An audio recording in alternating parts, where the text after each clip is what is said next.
अस्सलाम students, welcome back to Ijaz bio academy.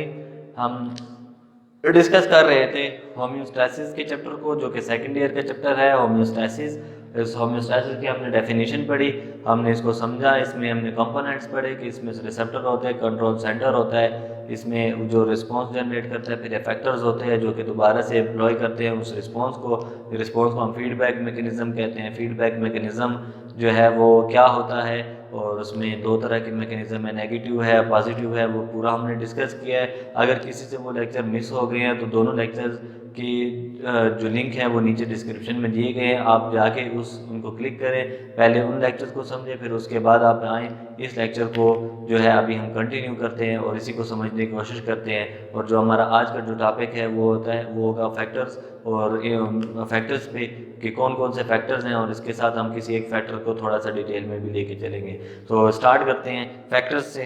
तो mainly body में कौन से ऐसे फैक्टर्स हैं जो कि होम्योस्टैसिस कंडीशन में ज़्यादा से ज़्यादा फ्लक्चुएट होते रहते हैं और उनकी रेगुलेशन बहुत ज़्यादा इंपॉर्टेंट होती है। तो सबसे पहले जो फैक्टर है वो क्या होगा, वो हमारे पास होता है सोल्यूट्स और वाटर की कंसंट्रेशन है। सोल्यूट्स की कंसंट्रेशन या वाटर की जो कंसंट्रेशन है, ये बहुत इंपॉर्टेंट फैक्टर है जिसमें बॉडी जो है वो अपने सोल्यूट्स की अमाउंट को मेंटेन रखती है और वाटर के अमाउंट को मेंटेन रखती है। ठीक है, तो इसको डिराइव किया सोल्यूट्स को, चूँकि हम इसको किसी एक वर्ड से इसको डिनोट करते हैं, उसको हम कहते हैं ओस्मो। ठीक है, तो होम्योस्टैसिस चूँकि हमने कहा था कि it is mainly the phenomena in which the regulation occurs. ठीक है, to bring back the values और the amount to their set point.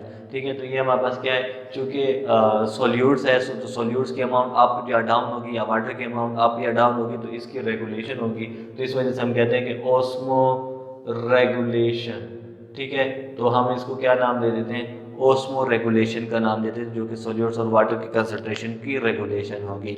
Number 2 पे हम देख लेते हैं टेम्परेचर।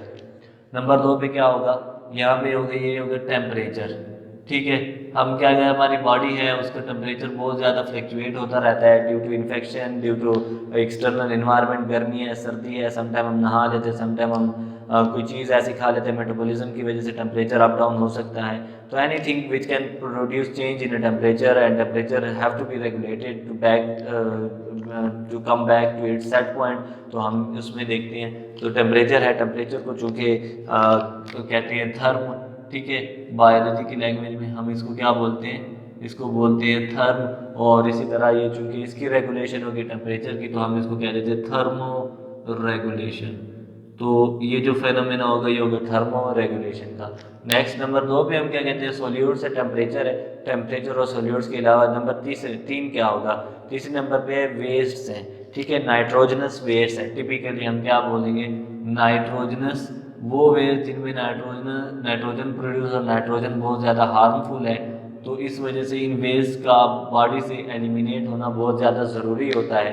तो इनकी एलिमिनेशन कैसे होती है, ये एक प्रोसेस है एलिमिनेशन का, जो कि रेगुलेट करता है कि इसको वेस्ट को और हार्मफुल वेस्ट के हार्मफुल इफेक्ट से हमें बचाता है। ठीक है, तो ये बेसिकली इसको हम कहते हैं एक्सक्रीशन का प्रोसेस, क्योंकि एलिमिनेशन है इनकी, तो एलिमिनेशन, तो एक्सक्रीशन का प्रोसेस है जो कि हम डिस्कस करेंगे। ठीक है, तो ये 3 है। अब इससे पहले सबसे पहले जो है वो हमने डिस्कस करना होगा ओस्मो रेगुलेशन। तो ओस्मो रेगुलेशन की बेस पे, ठीक है, सबसे पहले हम क्या करेंगे, ओस्मो रेगुलेशन को हम डिस्कस करते हैं। इसको डिस्कस करेंगे ओस्मो रेगुलेशन को।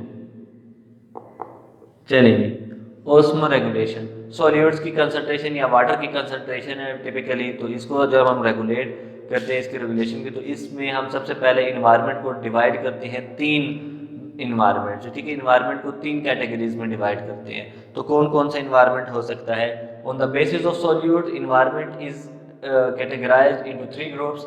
फर्स्ट जो होगा वो हमारे पास कौन सा इन्वायरमेंट होगा, फर्स्ट होगा जिसमें हमारे पास मोर सोल्यूट्स होंगे। क्या होंगे, फॉर एग्जांपल मोर सोल्यूट्स होंगे और लेस वाटर होगा। लेस क्या होगा, वाटर होगा। ठीक है, दूसरा जो कंडीशन है जिसमें सेम सोल्यूट्स होंगे ठीक है, सेम इसमें सोल्यूट्स होंगे और सेम इसमें क्या होगा, वाटर मौजूद होगा। ठीक है, तो ये सेम सॉल्यूट्स और सेम वाटर मौजूद होगा।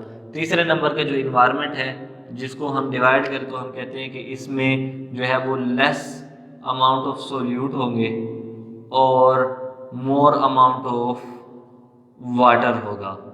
चलेंगे, तो अब इनको हम नाम दे देते हैं, क्योंकि मोर का वर्ड है, क्या है ये, मोर। ये जो मोर का वर्ड है इसको हम सिंपली कह देते हैं, फॉर एग्जांपल ये क्या है, ये इसको हम कहते थे हाइपर। हाइपर मीन ज़्यादा, मैनी, ओके ना, वो हाइपर हो गया, ज़्यादा हो गया, गुस्सा हो गया वो, तो हाइपर इज मोर। ठीक है, हाइपर, ठीक है, हाइपर। सोल्यूट्स है तो सोल्यूट्स को हम क्या कहते हैं, टॉनिक कहते हैं। क्या कहते हैं, टॉनिक। टॉनिक किसको कहेंगे, सोल्यूट्स को कहेंगे। तो ये क्या हो गया, हाइपर टॉनिक। ठीक है, वो इन्वायरमेंट, ये कौन सा इन्वायरमेंट है, ये इन्वायरमेंट नंबर 1 जिसमें मोर सोल्यूट लेस वाटर होगा। Number 2 iso, same. सेम किसको कहते हैं, आइसो। सेम के लिए हम कौन सा वर्ड यूज कर रहे हैं, आइसो। सोल्यूट्स के लिए कौन सा वर्ड यूज कर रहे हैं, टॉनिक। ठीक है, तो ये कौन सा इन्वायरमेंट हो गया, ये इन्वायरमेंट हो गया isotonic environment. Same solutes with same water और सेम सॉल्वेंट। फिर हमारे पास लेस है, लेस के लिए हम एक वर्ड यूज करते हैं और इस वर्ड को हम क्या कहते हैं, हाइपो। लेस के लिए कौन सा वर्ड यूज किया जाता है, हाइपो। सोल्यूट्स के लिए कौन सा किया जाता है, टॉनिक। तो इसको हम क्या कहेंगे, ये होगा हाइपोटोनिक। ठीक है, हाइपोटोनिक इन्वायरमेंट, यानी कि वो इन्वायरमेंट जिसमें लेस अमाउंट ऑफ सोल्यूट्स है and more amount of water मौजूद है। तो ये 3 इन्वायरमेंट हैं, इन 3 इन्वायरमेंट को थोड़ा सा देख लेंगे। इसकी समझ तो आ ही गई होगी कि अब इसके अगर हम डिफाइन करें तो हम इजीली इनको डिफाइन कर सकते हैं कि कौन सा इन्वायरमेंट कैसे होगा। ठीक है, चलें जी। तो फॉर एग्जांपल ये एक इन्वायरमेंट बना लेते हैं हम। यहाँ पे ये क्या हो जाएगा हमारे पास, फॉर एग्जांपल यहाँ पे एक इन्वायरमेंट बना लेते हैं। चले जी, ये इन्वायरमेंट हमारे पास बन जाएगा। यहाँ पे भी एक इन्वायरमेंट हम बना लेते हैं और एक इन्वायरमेंट इस साइड में हम बना लेते हैं। ठीक है, अब इस इन्वायरमेंट में देखें, सिंपली हमने कहा ये जो ब्लैक है, ब्लैक से मैं वाटर को शो करूँगा, ब्लैक से क्या होगा, वाटर को शो करूँगा। और रेड से जो है तो वो मैं किसको शो करूँगा, वो मैं शो करूँगा सोल्यूट्स को। ठीक है, ये लेंगे। ठीक है, अब इसमें देखें, इसमें वो कहते हैं मोर सोल्यूट्स हैं, यानी सोल्यूट ज़्यादा है, तो सोल्यूट आप ज़्यादा कर देंगे। ले हम इसमें क्या कर देते हैं, सोल्यूट को ज़्यादा कर लेते हैं। चलें जी, ये हमारे पास एक इन्वायरमेंट बना है जिसमें सोल्यूट बहुत ही ज़्यादा है। ठीक है, दूसरे साइड पे हम देखें, इसमें लेस वाटर है, तो हम वाटर को देख लेते हैं। वाटर इसमें कितना है, इसमें वाटर बहुत ही कम है, इसमें वाटर क्या है, बहुत ही कम है। अच्छा, इसी तरह हम देखें यहाँ पे सेम अमाउंट ऑफ वाटर होगी, यहाँ पे सेम अमाउंट ऑफ वाटर है, तो इसी तरह इसमें सेम अमाउंट ऑफ क्या मौजूद होगा, सोल्यूट मौजूद होगा। ये ले ली, ठीक है, सेम अमाउंट ऑफ सोल्यूट मौजूद होगा। अच्छा, अब तीसरे इन्वायरमेंट में देखें, तीसरे में वो कहते हैं लेस सोल्यूट है। सोल्यूट क्या है, वो हमारे पास लेस है। ये ले ली, लेस सोल्यूट बनाया, लेस सोल्यूट के साथ साथ हमारे पास मोर वाटर है, तो हम क्या कर देते हैं, हम इसको कह देते हैं, ये लीजिए मोर वाटर।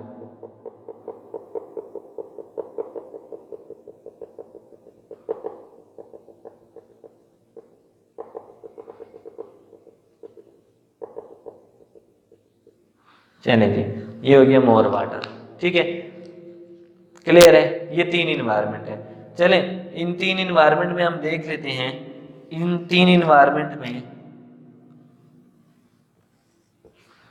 ये जो 3 इन्वायरमेंट है, फॉर एग्जांपल हमारे पास यहाँ पे एक सेल है और ये कौन सा सेल है, ये प्लांट सेल है। और इस प्लांट सेल में एक सेल वॉल है और दूसरी इसमें क्या मौजूद होती है, ये सेल मेम्ब्रेन इसमें मौजूद है। और इसमें एक बहुत बड़ा लार्ज वैक्यूल मौजूद है, इसमें क्या मौजूद है, लार्ज वैक्यूल मौजूद है, ठीक है। और दूसरे साइड पे हम देखें, यहाँ पे हमारे पास एक क्या मौजूद होगा, एक रेड ब्लड सेल मौजूद है। ये क्या मौजूद है, रेड ब्लड सेल मौजूद है, ठीक है। और इस रेड ब्लड सेल में अगर देखें, इसमें छोटे छोटे वैक्यूल्स होते हैं, इसमें बहुत सारे छोटे छोटे वैक्यूल्स होंगे, ठीक है। अच्छा, नॉर्मल बात है कि अगर हम देखें हर सेल में हमारे पास ऑलमोस्ट जो है वो क्या होता है, हम कहते हैं 85% इसमें क्या मौजूद होता है, वाटर मौजूद होता है राउंड अबाउट, ठीक है। तो ये 85% वाटर। अब अगर इन सेल को, इन दो सेल्स को अगर मैं फॉर एग्जांपल प्लांट का सेल इस इन्वायरमेंट में रखूँ, हाइपरटोनिक इन्वायरमेंट में, तो क्या इफेक्ट होगा, आइसोटोनिक में रखता हूँ तो क्या होगा, हाइपरटोनिक में होगा तो क्या इफेक्ट होगा। तो सबसे पहले हम इन दोनों सेल को ला के रखते हैं आइसोटोनिक में। आइसोटोनिक में जब इसके ऊपर रखते हैं तो इसमें कोई इफेक्ट नहीं होगा, इसमें क्या है, इधर कोई इफेक्ट नहीं होगा इनके ऊपर, क्योंकि हर चीज सेम है, इक्वल अमाउंट में है, नो इफेक्ट। अब हाइपरटोनिक या हाइपोटोनिक में क्या इफेक्ट होगा, इसके जाने से पहले आप एक असूल याद रख लें हमेशा, कि वाटर हमेशा मूव करता है टुवार्ड्स सोल्यूट। जहाँ पे सोल्यूट ज्यादा होता है वाटर हमेशा उस तरफ मूव करता है, ठीक है। वाटर किस तरफ मूव करता है, वाटर हमारे पास, हम सिंपली कहते हैं कि water always move towards solutes, हमेशा सोल्यूट की तरफ मूव करेगा। इस चीज को आप समझ लें, ठीक है, क्लियर हो गया ये सोल्यूट्स। अच्छा, अब बताएं, अब देखें, अब इसमें बात क्या है, ये तो सोल्यूट्स हो गया। अब अगर मैं प्लांट सेल है, ठीक है, प्लांट सेल को उठा के मैं रखता हूँ जहाँ पे सोल्यूट ज़्यादा है और वाटर कम है, सोल्यूट ज़्यादा है और वाटर कम है। अगर फॉर एग्जांपल मैं ये प्लांट सेल लाता हूँ और मैं इस प्लांट सेल को मैं यहाँ रखता हूँ, तो क्या होगा, सिंपल सी बात है, क्या होगा, यहाँ पे सोल्यूट कहाँ पे ज़्यादा है, सोल्यूट इस टाइम ज़्यादा है इन्वायरमेंट में, इन्वायरमेंट में ज़्यादा है, पानी यहाँ पे ज़्यादा है। तो जितना भी वाटर होगा ना, वो सारा का सारा जो, ठीक है, जो वाटर है, वाटर क्या होगा, सारा का सारा वाटर क्या हो जाएगा, वो किस में चला जाएगा, वो इन्वायरमेंट में चला जाएगा। तो इसकी वजह से अफेक्ट क्या होगा, अब अफेक्ट देखते हैं। अफेक्ट क्या होगा, सेल क्या हो जाएगा, सेल जो है वो, सेल के ऊपर क्या असर पड़ेगा, सेल जो है वो क्या हो जाएगा, श्रिंक हो जाएगा, क्या हो जाएगा, श्रिंक हो जाएगा, ठीक है। आप देखें तो यहाँ पे हम सिंपली कह देते हैं जो प्लांट सेल है ये क्या हो गया, ये श्रिंक हो गया है। क्यों, सारा वाटर निकल गया उसमें, वाटर उसमें था वो सारा 90% उसमें वाटर था, तो वो सारा निकल गया, अब सेल में बचे ही कुछ नहीं, वो श्रिंक हो गया, पिचक गया, ठीक है। सेम इसी तरह अगर मैं रेड ब्लड सेल यहाँ पे रख देता हूँ, यहाँ पे मैंने रेड ब्लड सेल रख दिया, तो रेड ब्लड सेल के साथ भी सेम प्रोसेस होगा कि वाटर सारा कहाँ पे मूव कर जाएगा, इन्वायरमेंट में, क्योंकि वाटर हमेशा किसकी तरफ मूव करता है, सोल्यूट्स की तरफ, जहाँ सोल्यूट ज़्यादा हो, तो सोल्यूट इस टाइम कहाँ पे ज़्यादा है, इसमें ज़्यादा है, क्लियर। चलिए अब आते हैं हाइपोटोनिक इन्वायरमेंट में, ठीक है। तो यहाँ पे दोनों सेल श्रिंक हो गए। हाइपोटोनिक इन्वायरमेंट में हम आते हैं, हाइपोटोनिक इन्वायरमेंट में फॉर एग्जांपल मैं यहाँ पे रख लेता हूँ, सबसे पहले मैं रख लेता हूँ रेड ब्लड सेल, कौन सा रख लेता हूँ, यहाँ पे रख लेता हूँ रेड ब्लड सेल। तो अगर हमें यहाँ को रेड ब्लड सेल मैंने रखा, ठीक है, और इस साइड में रख देता हूँ इसको, कौन सा सेल होगा इस इन्वायरमेंट में, प्लांट सेल रख देता हूँ, ये नहीं जी, प्लांट सेल रख दिया, ठीक है, प्लांट सेल रख दिया। अब होगा क्या, अब सोल्यूट कहाँ पे ज्यादा है, अब सोल्यूट यहाँ पे ज्यादा है, वाटर कहाँ ज्यादा है, यहाँ पे ज्यादा है इन्वायरमेंट में, तो होगा क्या, water always travels towards solutes. तो अब क्या होगा, वाटर किसकी तरफ जाएगा, सेल में जाएगा, सेल के अंदर जाएगा, ठीक है। अब यहाँ पे देखें रेड ब्लड सेल में, चूंकि इसमें सेल वॉल नहीं होती, ठीक है, इसमें क्या है, इसमें सेल वॉल नहीं है, ठीक है, जबकि यहाँ पे सेल वॉल है, ये क्या है, सेल वॉल है, इसके अलावा यहाँ पे एक बहुत बड़ा वैक्यूल भी मौजूद है। ये क्या मौजूद है? वैक्यूल, एक बहुत बड़ा वैक्यूल मौजूद है। ठीक है, तो अब सिंपल सी बात है, जब यहाँ पे सेल वॉल नहीं है तो कोई रिजिडिटी नहीं है, कोई हार्डनेस नहीं है, कोई प्रोटेक्शन नहीं है, तो अंदर जितना प्रेशर बढ़ेगा पानी का, पानी इतना ज़्यादा इसके अंदर चला जाएगा, प्रेशर बढ़ेगा तो ये सेल क्या होगा? स्वेल हो जाएगा। सेल क्या हो जाएगा? सेल का साइज क्या हो जाएगा? ये इंक्रीज कर जाएगा। सेल का साइज क्या होगा? ये इंक्रीज कर जाएगा, और एट द एंड इतना इंक्रीज कर जाएगा कि इसके ऊपर जो इफेक्ट पड़ेगा वो क्या होगा? सेल क्या हो जाएगा? ये बर्स्ट हो जाएगा, फट जाएगा। सेल क्या होगा? फट जाएगा, बर्स्ट हो जाएगा। लेकिन यहाँ पे आप देखें प्लांट सेल है, प्लांट सेल में वैक्यूल है, और वैक्यूल क्या करता है? ये ज़्यादा से ज़्यादा अमाउंट ऑफ वाटर को क्या करता है? ये उसको स्टोर करता है। इसके अलावा इसके ज़्यादा अमाउंट होने की वजह से क्या करता है? ये टर्गर प्रेशर जनरेट करता है। क्या जनरेट करता है? Turgor pressure. अब ये जो टर्गर प्रेशर है, इस प्रेशर को मेंटेन करने के लिए, ठीक है, ये वो प्रेशर है, पानी का प्रेशर है, और ये पानी का प्रेशर यहाँ पे जब आया तो सेल वॉल ना होने की वजह से सेल बर्स्ट हुआ, लेकिन यहाँ पे आया तो यहाँ पे सेल वॉल मौजूद है।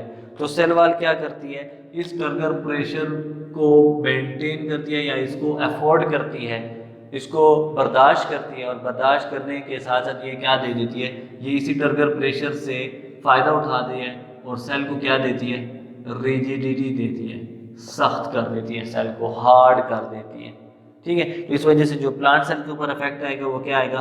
प्लांट सेल क्या हो जाते हैं? रिजिड हो जाते हैं। क्लियर है कि हमने ऑस्मो रेगुलेशन में इन्वायरमेंट को 3 कैटेगरीज में डिवाइड किया: hypertonic, isotonic, hypotonic. Hyper means more, tonic means solute, more solute with less water, isotonic means same solute with same amount of water, hypotonic means, hypo means less, tonic means solute, less solute with more water. तो उसमें हमने red blood cell और plant cell को हमने रख के देखा, तो उनके ऊपर हमने अफेक्ट चेक किया, तो वो जब अफेक्ट हमने चेक किया वो क्या कैसा अफेक्ट था, कौन सा सेल कहाँ पे बर्स्ट हुआ, क्या हुआ, ये पूरी डिटेल आपको हमने यहाँ पे समझाई है। होप्स हो कि आपको ये क्लियर हुआ होगा ये कंसेप्ट, और बहुत इंपॉर्टेंट कंसेप्ट है ये। अच्छे खासे इसमें क्वेश्चंस बनते हैं, एमसीक्यूज बनते हैं। ठीक है, तो अक्सर लोग इसमें गलतियाँ होती हैं, तो आप इसको बहुत गौर से सुनिएगा और अपने दोस्तों के साथ इसको शेयर भी करें, लाइक करें और सब्सक्राइब करें। हम आएंगे नेक्स्ट लेक्चर के साथ इंशाल्लाह। तो तब तक के लिए अल्लाह हाफिज़।